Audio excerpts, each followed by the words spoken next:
Hello cinephiles and movie buffs alike, or I guess in this case, TV aficionados, and welcome back to another video.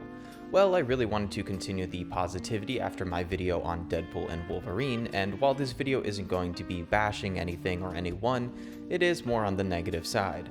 If you clicked on this video, chances are you know what the topic of today is. And before we get into the meat of it, I really want to preface this all by saying I love House of the Dragon. It is my weekly show that I look forward to watching every Sunday. It's like my one thing I genuinely get excited about every week. I think the writing and performances are top notch, and it also may be one of the best looking shows of all time. Seriously, season 1 looked brilliant, but season 2 looks unbelievable. Some of the sets are insanely intricate, the shot selection and fluidity of the camera movements is mesmerizing. As an entire package, House of the Dragon is simply one of the best produced shows of all time, and it's only in its second season. However, amazing visuals only get you so far, as personally I was a little disappointed with how House of the Dragon Season 2 wrapped up. Going into this season, there was a part of me that was a little hesitant, as we were given the heads up that Season 2 would only be 8 episodes. And in that moment, anyone who suffered the last 2 seasons of Game of Thrones got Vietnam War flashbacks. She is my queen. We've dealt with shortened seasons before, and it didn't exactly go over great. But still, I was open-minded, and I was excited to see how the story would continue after the shocking Season 1 finale.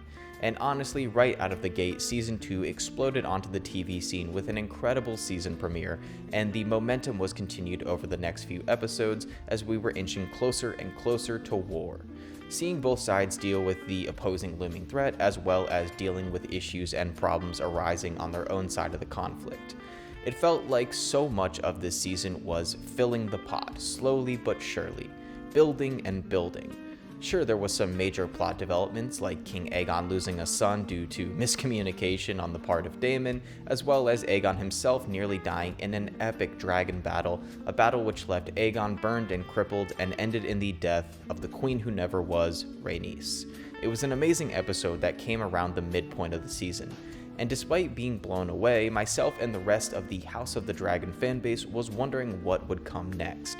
There was still 4 episodes left, and the intensity seemed to just keep ramping up and up and up. However, as the Season 2 finale aired this past Sunday and the credits began rolling, it became very clear that Season 2, despite being superbly well written from a character and dialogue standpoint, sort of just felt like a lot of setup for Season 3.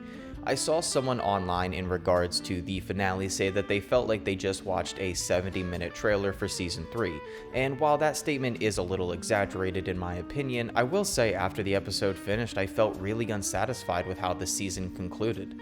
It felt like a lot of what happened this season, other than a few big moments, was just dragging out this story to get us into the next season. The 2 biggest proponents of that are 2 of the show's main characters, Rhaenyra and Daemon.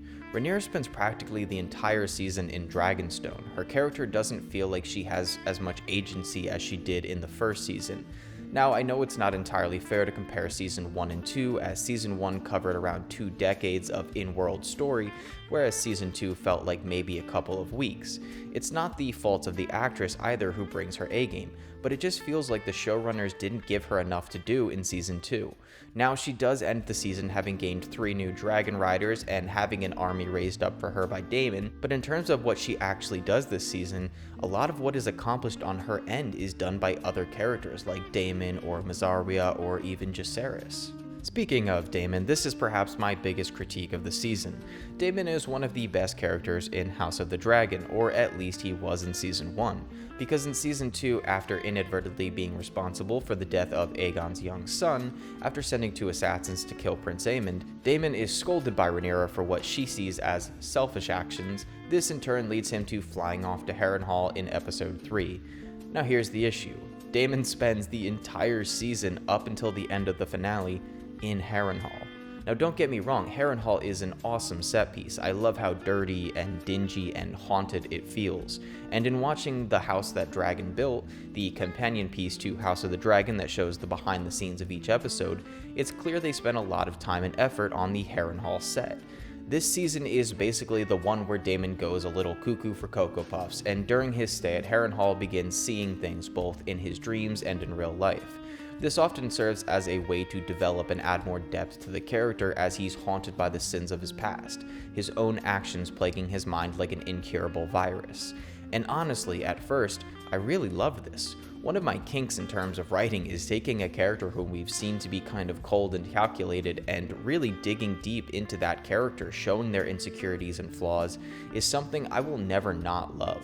I love the idea of humanizing a character that became popular because of how badass and carefree they were seen as. So them developing Daemon in this season by showing he hasn't just shrugged off everything he's done, but that it genuinely affects him, is not what I have an issue with. What I do have an issue with is that in a show that is very narratively linear, focusing on only a select few characters, spending an entire season having a character basically trip acid and go on a journey of self-discovery. Daemon's story this season feels so painfully disconnected from the rest of the narrative that every time they cut back to him in the last few episodes, part of me would just roll my eyes. And again, it's not because the scenes are poorly written, and Matt Smith also does a wonderful job with his performance. It really boils down to the showrunners just taking every plot point this season has and dragging it out for as long as possible, which I think could or would have worked if the finale had any payoff, but it really didn't. The finale felt, and forgive my language, but it felt like it was blue-balling the audience for 70 minutes. I am excited for Season 3, and how could you not be after those final few shots, but my excitement for Season 3 doesn't diminish that I feel despite enjoying most of the season, that ultimately Season 2 lingered too much and dragged out storylines that should have been resolved in an episode or two. See, what they did with Daemon and even Rhaenyra this season may have worked in a show like Game of Thrones, because in Game of Thrones there was 80 plus characters and 9 different plot lines always happening simultaneously. House of the Dragon has far less characters to follow, and the plot and narrative is much more streamlined. So dedicating nearly an entire season to Daemon having nightmares in a spooky castle so the audience realizes, hey, he feels bad about some things, it doesn't really work.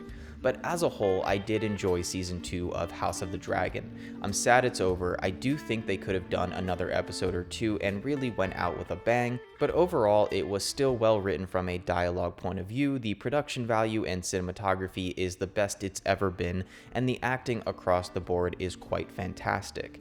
I'm excited for Season 3. I can see this story continuing for maybe 1 or 2 more seasons. I think Season 3 is going to be the big war season, the one where shit really starts hitting the fan.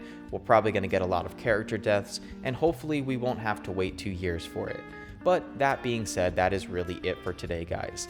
As always, if you liked the video, make sure to click the like button, subscribe if you want to hear more from me, and click the little bell notification button so you get notified when I post new content. Let me know in the comments what you thought of Season 2 of House of the Dragon. Did you like it? Did you love it? Hate it? Let me know down in the comments. I'd love to interact with you guys. And of course, I will see everyone on the next video.